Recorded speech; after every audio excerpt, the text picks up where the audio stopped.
আল্লাহর ঘরকেও মানুষ ছাড় দেয় না। আমাদের মন মানসিকতা কত নিচু পর্যায়ে যে চলে গেছে, আমরা আল্লাহর ঘরকেও ছাড় দিই না। হ্যালো এভরিওয়ান, আসসালামু আলাইকুম। তো আমি ফজর 5টার সময় উঠে এখন আমার ঘুম আসতেছে। একবার মানে আমি শুয়েও পড়ছিলাম ঘুমানোর জন্য, আবার উঠে পড়ছি। উঠে হচ্ছে মানে ঘুম ঘুম ভাব, আলছামি যাচ্ছে না। আর ওনারা সবাই ঘুমাচ্ছে, নামাজ পড়ে ওনারা শুয়ে পড়ছে, আর এখনো কেউ ওঠে নাই। আমি কিন্তু উঠে পড়ছি। তো আমি হচ্ছে মুরগিটা ভিজিয়ে রাখছি, শুইছিলাম, সবে উঠে পড়ছি। কেন মারা ঘরের বউরা ঘুমাইতে পারে না?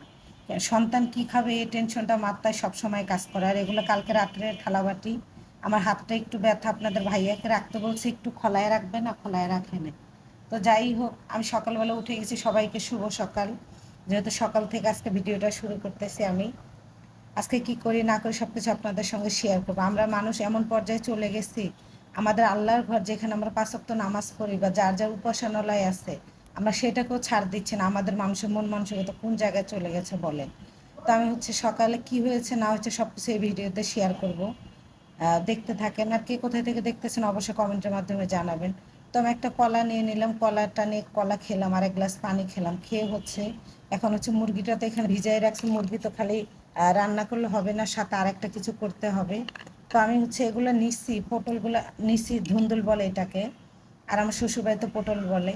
তো এগুলো এক করবার আমার হাতের এই টিউমারটা, মানে আমি হচ্ছে এটা আমার বাম হাতেও ছিল একটা, আল্লাহ রহমতে সেরে গেছে, কিন্তু এটা হচ্ছে ইদারিং একটু বেশি ফুলছে, আর এত পরিমাণ আজকে ব্যথা করতেছে, মানে আমি কিছু করতে পারতেছি না। জোর দিয়ে কিছু করলে আরও ব্যথা লাগতেছে। তো আমি বটবডিটাও ভাজি করব। আমি বটবডি ভাজি করলে কেউ, আপনাদের ভাইয়াও খায় না, আর বাবুর তো খাওয়ার কোনো কথাই নাই। উনি যাই খাক অনেক কষ্ট করে খাওয়াইতে হয়, জোর করে যাকে বলে। তো এদিকে জিরাটা আমি ভেজে নিলাম। আমি এ হাত নিয়ে তো আমি জিরা শেষ হয়ে গেছে, বাটতেই পারবো না। মানে এই যে এগুলো যে কাজকাম আমি যেগুলো করতেছি, এটা করার পর আমার হাত এত পরিমাণে ব্যথা বেড়ে গেছে। এই জন্য আমি জিরাটা ভেজে নিচ্ছি, যেন আমি হলে এটার ভিতরে গুঁড়া করতে পারি। আর ব্লেন্ডারে দিলে বাবু উঠে পড়বে, তাই হচ্ছে আমি এটাই গুঁড়া করে নিলাম। যেহেতু ওরা ঘুমাচ্ছে, পরে এই যে মশলা কষাইতেছি, এখানে হচ্ছে মুরগির গোস্তটা দিয়ে দিব। ব্রয়লার আমি শুধু একদম ভুনা ভুনা করব, মানে হালকা যেন ঝোল ঝোল থাকে, বাচ্চারা যেন রুটি বা ভাত দিয়ে খেতে পারে, এই আর কি। তো পোলাও রান্না করার কথা বলছিলাম, বলছি যে পোলাও রান্না করবো, বলে যে না। তো বিসমিল্লা বলে গোস্তটা দিয়ে দিলাম। আমরা মানুষেরা কত কোন জায়গায় পৌঁছাইছি, তাই না? আপনাদের ভাইয়া শুক্রবারে নামাজ পড়তে গেছে বাচ্চাদের নিয়ে।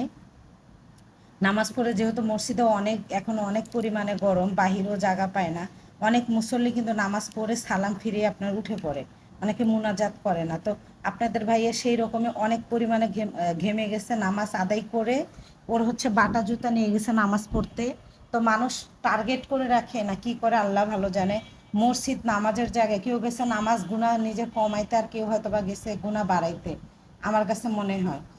তো বাটা জুতো পরে গেছে, মানে অন্যদিন ছেঁড়া জুতো পরে যায়, তো ওই দিন কি মনে করে বাটা জুতো পরে গেছে। বাটা জুতো পরে যাওয়ার পর যখন নামাজ পড়ছে, নামাজ শেষ, আমার ছেলের জুতা রাখছে উপরে, ওর ওর জুতার উপরে আপনাদের হচ্ছে ভাইয়া নিজের জুতার উপরে ছেলের জুতা রাখছে। ছেলেরটাও বাটা ছিল কিন্তু ছোট।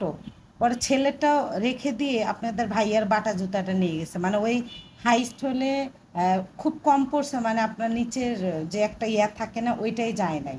ওই যে শক্ত শক্ত ভাব থাকে, যে হয় না যে অনেক পুরনো হলে যেটা চলে যায়, তো সেটাই যায় নাই। মানে এই যে ঈদের সময় এক দুই দিন যা পড়ছে, আর মাঝে মাঝে 1-2 দিন পড়ছে। তো যাই হোক, জুতাটার জন্য আপনাদের ভাইয়া অনেক ইয়া করতেছিল যে নতুন জুতাটা আমার নিয়ে গেল। বাটার জুতা একটু দাম বেশি, আমাদের সাধ্যের বাহিরে, তারপর আমরা মানে কষ্ট করে কিনছি এই জন্য। তো এই যে আমার রুটিটা হয়ে গেছে, এটা হচ্ছে সকালের নাস্তা। ওরা ওঠার আগে আমার নাস্তাটা আলহামদুলিল্লাহ হয়ে গেছে। কে কোথায় থেকে দেখতেছেন সবাই ভালো থাকবেন, সুস্থ থাকবেন। নেক্সট ভিডিওতে দেখা হচ্ছে ইনশাল্লাহ। আল্লাহ হাফেজ।